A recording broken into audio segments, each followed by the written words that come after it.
Hello everyone, very warm welcome to law point channel. Myself Saurabh Yadav, your legal aptitude mentor.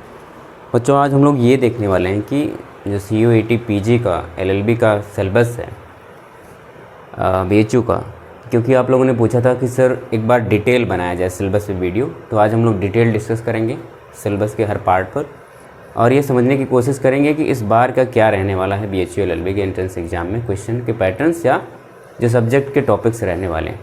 ठीक बात है। अच्छा, एक बात बच्चों में और कन्फ्यूजन है कि सर जो BHU का LLB था वो तो UG में था, तो फिर UG के प्रोग्राम में 10-12वीं के बच्चे भी फॉर्म भर सकते हैं। ये कन्फ्यूजन होगा आपके मन में, तो इसको निकाल दीजिए।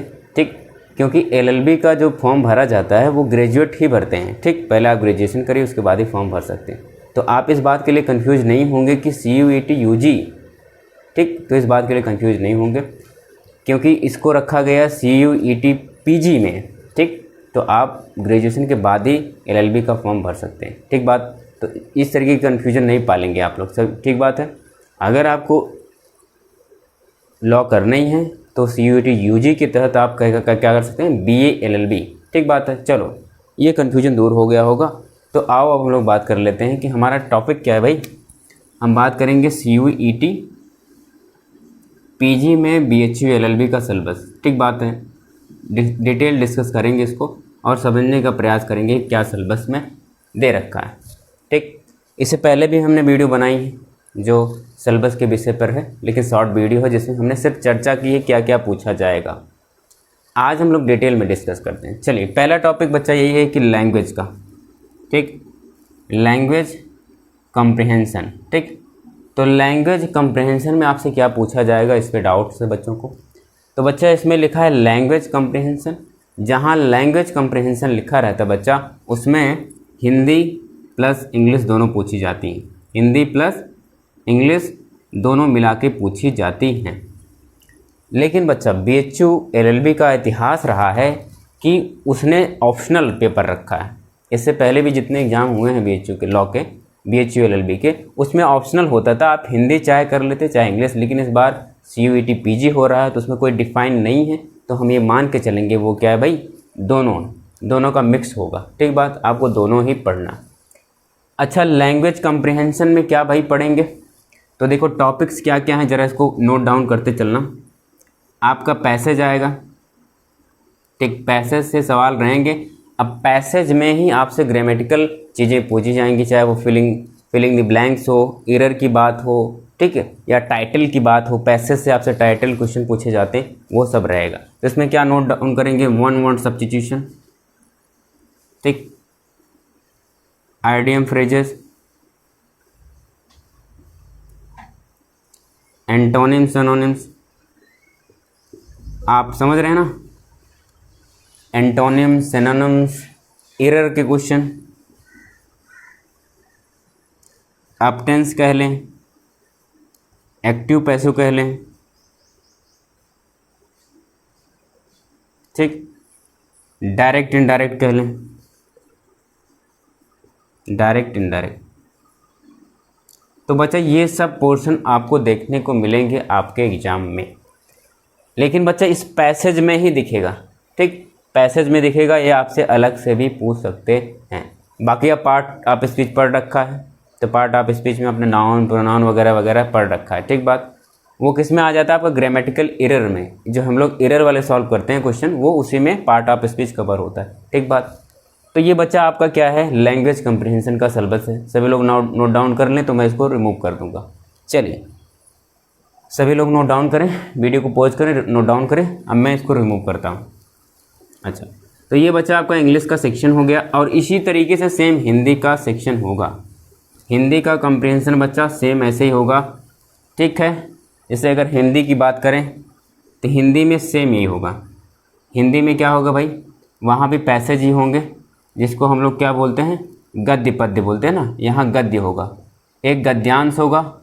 गद्यांश में क्वेश्चंस होंगे जिसमें आपको पर्यायवाची, मुहावरा, ठीक है, विलोम, ज़रा नोट डाउन करो, पर्यायवाची, ठीक है, विलोम, समानार्थी, तो ये सब सारी चीज़ें जो आपने बच्चा पढ़ रखा, आप अगर हम एक लाइन में कहें तो ग्रामर प्लस गद्यांश वाला ही पार्ट ग्रामर का ही है ना।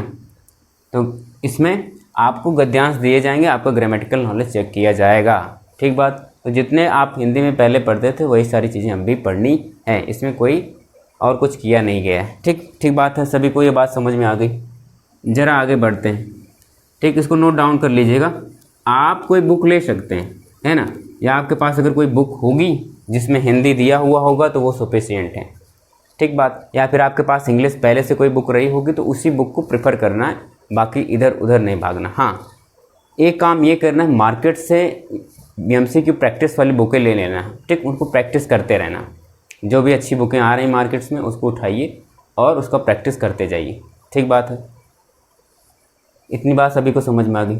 और एक बात यही है कि आपको BHU LLB का है तो 2021 का पेपर बहुत ध्यान से देखेंगे। 2020 और 21 का दोनों को ध्यान में रख के आप प्रिपरेशन शुरू करेंगे।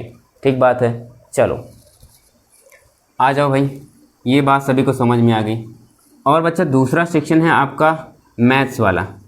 ठीक है, मैथ्स प्लस रीजनिंग। ठीक, मैथ्स प्लस रीजनिंग। रीजनिंग में उसमें लॉजिकल रीजनिंग की बात की उसने। मैथ्स में भाई BHU LLB का पेपर देखो, मैथ्स में क्या रखा हुआ, अर्थमेटिक का पोर्शन तो रहता ही है, अर्थमेटिक। अब ये अर्थमेटिक किस चिड़िया का नाम है ज़रा देखो। अर्थमेटिक में क्या हो गया भाई, सरलीकरण, है ना, सिंप्लीफिकेशन। ठीक, ये हो गया सिंप्लीफिकेशन। नंबर सिस्टम, संख्या पद्धति, है ना, संख्या पद्धति। और उसके बाद बच्चा आपसे प्रतिशत, परसेंटेज, है ना, प्रॉफिट लॉस। ठीक, सिंपल इंटरेस्ट, कंपाउंड इंटरेस्ट। ठीक है, ये सब सारे कंपाउंड इंटरेस्ट ये सब आपसे पूछे जाएंगे। रेशियो प्रोपोर्शन, अनुपात समानुपात आपने पढ़ा होगा, है ना। आप क्या करेंगे, बुक लेंगे। ठीक, बुक कौन से लेंगे, एक आती है राकेश यादव की क्लास नोट्स, उसमें बहुत अच्छे से समझाया हुआ है, उसको पढ़ लेंगे तो हमारा काम हो जाएगा। या फिर आप कोई भी बुक रखे होंगे तो उसको प्रैक्टिस करना है, क्वेश्चन को प्रैक्टिस करना है। देखो BHU LLB तभी निकलेगा जब आप मैथ और रीजनिंग अच्छे से कर पाएंगे तो। ठीक, उसके साथ साथ GS भी आपको आनी चाहिए। GS तो कर लेते हैं बच्चे, लेकिन मैथ्स और रीजनिंग में कई बार बच्चे क्या होते हैं, बहुत बच्चों का नहीं हो पाता। ठीक, तो आप प्रयास करेंगे अभी से। ठीक बात है, बाकी जो आप हमसे कहेंगे तो हम आपकी हेल्प करते रहेंगे। हाँ, और हम लोग पेपर भी डिस्कस कर लेंगे किसी दिन, 2021 का DU का भी, BHU का भी, AU का भी। तो जो भी जितने यूनिवर्सिटीज़ हैं उनका पेपर डिस्कस कर लेंगे। आपका एक अल्टीमेट आइडिया हो जाएगा। मैक्सिमम बच्चे BHU LLB के लिए परेशान हैं तो हम लोग LLB के क्वेश्चन को डिस्कस कर लेंगे। अच्छी बात है। तो बच्चा ये हो गया। अब बाकी बच्चा आपका ये पोर्शन भी है, ज़रा देखना। Advance math. एडवांस मैथ में बच्चा आपने 8 तक जितनी चीज़ें पढ़ रखी हैं, 8वीं तक जितनी चीज़ें पढ़ रखी बच्चा उतने ही पूछे जाएंगे। आपने 6 लेकर 8 तक एडवांस जो पढ़ रखा, बाकी मैंने आपको बता दिया है। रेड वाली बुक क्लास नोट्स ले सकते हैं राकेश यादव की, इसमें सब कुछ दिया हुआ है, उसको आप पढ़ सकते हैं। मेरे पास होगी लेकिन इस समय दिख नहीं रही है, मैं किसी दिन आपको दिखा दूंगा। ठीक बात है। रीजनिंग के लिए आप बच्चा, अब देखो रीजनिंग वाले पोर्शन पे आ जाओ। लॉजिकल रीजनिंग बच्चा 2 तरीके से, एक वर्बल रीजनिंग होती है, एक नॉन वर्बल। ठीक, वर्बल में बच्चा आपका वही है जैसे कि अल्फ़ाबेट वाले क्वेश्चन आते हैं, सीरीज वाले क्वेश्चन आते, जैसे कि लिखा है ABCD, फिर आगे ऐसे कुछ लिख दिया, फिर आगे कुछ लिख दिया, फिर पूछेगा बताओ अगला कौन सा होगा। तो बच्चा हर जगह लॉजिकल ही लग रही है। ठीक, तो लॉजिकल वर्बल और नॉन वर्बल दोनों आते हैं। वैसे आप जाएंगे बुक स्टोर पर, अरिहंत की बुक लेंगे, है ना, अरिहंत की बुक मांगेंगे, उसमें मांग लीजिएगा कि लॉजिकल रीजनिंग ही मुझे चाहिए, तो वो बुक आपको दे देंगे जिसमें फिगर वाले क्वेश्चंस आते हैं, ऐड करने होते हैं, जोड़ने होते हैं, कथन निष्कर्ष के भी, है ना, सारे टॉपिक्स कवर होते हैं।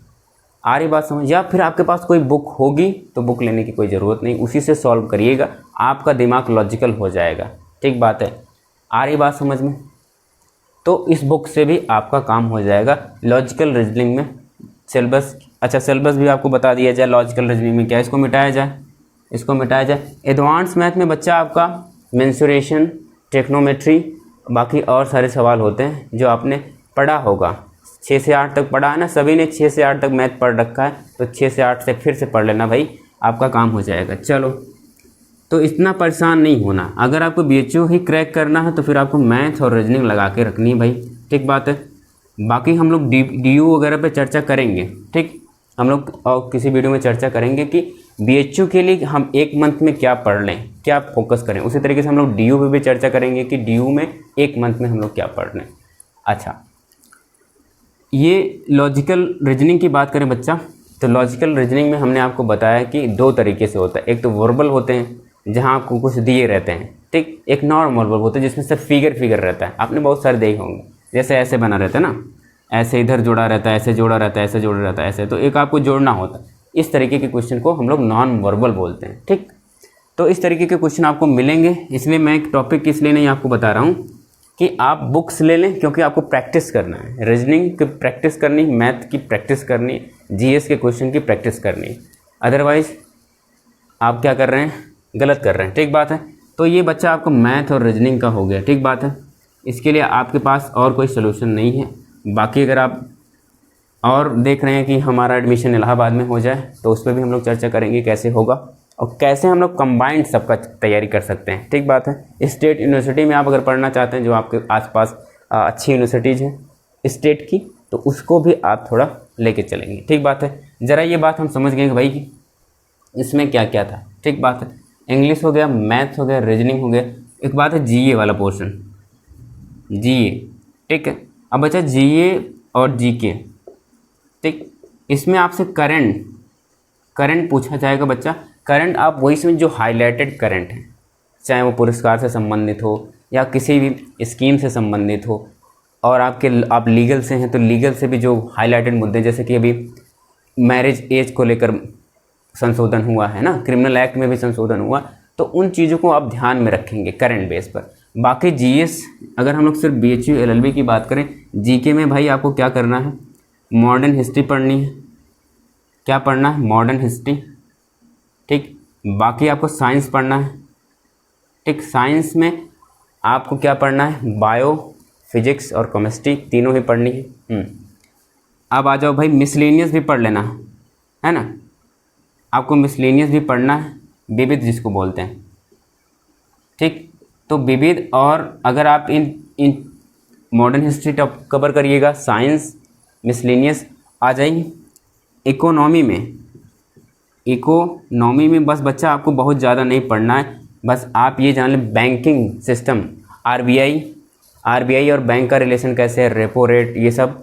बाकी बजटिंग वाले जो टर्मिनोलॉजी होते हैं ना, फिजिकल डिफिसिट, ये सब क्या है, रेवेन्यू, ये सब क्या है, इसको एक्सपेंडिचर क्या होता है, इस एक बजट वाला टॉपिक पढ़ लेना है। क्या पढ़ लेना भाई, बजट, ठीक।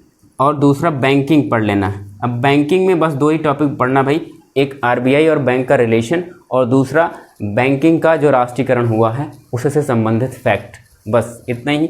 बाकी आपने इकोनॉमी के छोटे छोटे टर्म सुने होंगे, मुद्रास्फीति, ये सब पढ़ा है। साथ ही साथ GDP GNP भी सुना होगा। तो ये तीसरा है, समझ रहे हो, ये तीसरा टॉपिक है जो नॉर्मल है ना, नॉर्मल है। और एक बच्चा आता है सेबी का भी, थोड़ा सा सेबी का कॉन्सेप्ट आता है, जहाँ तंजड़िया मंदड़िया वगैरह के कॉन्सेप्ट होते हैं। और बाकी कुछ बैंकों का, एग्जिम बैंक है, नाबार्ड बैंक है, और कुछ सारी स्कीमें हैं, बहुत छोटे छोटे टॉपिक्स हैं, उसको आप पढ़ के रखेंगे तो इकोनॉमी आपका कंप्लीट हो गया, ठीक बात है, कोई दिक्कत वाली बात नहीं। इतना अगर आप करके रखेंगे, और बाकी आप कॉन्स्टिट्यूशन तो पढ़ ही रहे हैं ना भाई, कॉन्स्टिट्यूशन तो आप पढ़ रखे हैं, है ना। बाकी आप कॉन्स्टिट्यूशन पढ़ेंगे बच्चा, अगर आप इतने टॉपिक कवर कर लेते हैं तो आपका सिलेक्शन पक्का होना है, क्लियर बात। करंट भी इसमें इंक्लूडेड है, बाकी भागना नहीं इधर उधर बहुत ज़्यादा, है ना। बाकी आपको लग रहा हो मध्य भारत के, एंशिएंट हिस्ट्री के, उसके कुछ सेलेक्टेड क्वेश्चन ही हैं जो आपसे पूछे जाते हैं, ठीक। आरी बात बहुत ज़्यादा नहीं पढ़ना, इतनी बात अगर आप पढ़ रखे हैं तो आपका सिलेक्शन होना तय। बच्चा ये पढ़े कहाँ से, तो लूसेंट की बुक उठा लेना, वो सफिशिएंट है, कोई बात नहीं। किरण की होगी तो किरण को भी उठा लेना, कोई दिक्कत नहीं। या फिर आप कोई प्रिपरेशन करते हैं, आप पहले से पढ़ रखे हैं, तो इससे बेटर कुछ है ही नहीं। जो बच्चे नहीं हैं, नए हैं, नहीं पढ़ा है, तो यही इतने टॉपिक आपको GS में कंप्लीट करने हैं, करंट में। तो ये बच्चा आपका ये हो गया सिलेबस। ठीक, आ रही बात समझ में? सभी की ये बात समझ में आ रही है ना? तो इतना आप कर लेंगे तो BHU में आपका सिलेक्शन भाई तय है। ठीक बात है। तो लगभग हमने सब टॉपिक कवर कर लिए। ना भाई? ज़रा देख लें, हमने सब कवर कर लिए। ठीक, तो आपको घबराने वाली बात नहीं, बस ये है कि सिलेबस के हिसाब से क्या करना है, अपने आप को इम्प्रूव करना है या फिर कहें अपने आप को संशोधित कर लेना है। ठीक बात है। तो हमने सब पढ़ लिया, इंग्लिश, जनरल, GK, कंप्यूटर। अच्छा, एक बात रह गई भाई कंप्यूटर की। ठीक, कंप्यूटर का बेसिक्स आपसे पूछा जा रहा है भाई। तो कंप्यूटर के बेसिक्स में आप लूसेंट में भी कुछ फैक्ट दिए हैं, लेकिन उतने सोफिस्टिकेट नहीं है। किरण की भी बुक आती है, उसमें कुछ फैक्ट्स और दिए हुए, उसको आप कर सकते हैं। या आपने कुछ कोर्स कर रखा होगा, एक्सेल क्या है, ये सब क्या है, वो उनके विषय में जानकारी रखनी है। बाकी बेसिक वाले में आपके पास लूसेंट में 3-4 पेज दिए हुए हैं, उतना पढ़ लीजिएगा, आपका काम हो जाएगा। वैसे ये कंप्यूटर से आपको 10 क्वेश्चन के आसपास देखने को मिलेंगे। ठीक बात है। तो हमने पूरा सिलेबस पे डिस्कस कर लिया है ना। बाकी इस सिलेबस को आप अब तैयार करेंगे, है ना? ठीक, कैसे करना है उस पर भी हम लोग डिस्कस करेंगे आने वाली अगली वीडियो में। तो बस आज के लिए बस इतना ही। BHU LLB के लिए हम लोग क्या पढ़ें, क्या सिलेबस है, ये आप सभी देख लीजिए। बुक्स जाके खरीद लीजिए मार्केट्स में और ख़ुद से पढ़ना शुरू कर दीजिए। आप कोचिंग में पढ़ रहे हैं तो ये ज़रूरी नहीं, कोचिंग में तो कोर्सेस लास्ट तक चलेंगे, तो आप अपने स्तर पर भी प्रयास करते रहेंगे। जो बच्चे कोचिंग नहीं लिए हैं वो इन बुकों से पर रिलाई करके पूरी मेहनत के साथ अपने पढ़ाई को आगे बढ़ा सकते हैं। तो बस इस वीडियो में इतना ही। बताइएगा मुझे ये वीडियो आपके लिए कितनी हेल्पफुल रही, कैसी लगी। बाकी इस वीडियो को शेयर करें। मिलते हैं आपसे अगली वीडियो में कुछ नए स्ट्रेटजी के साथ।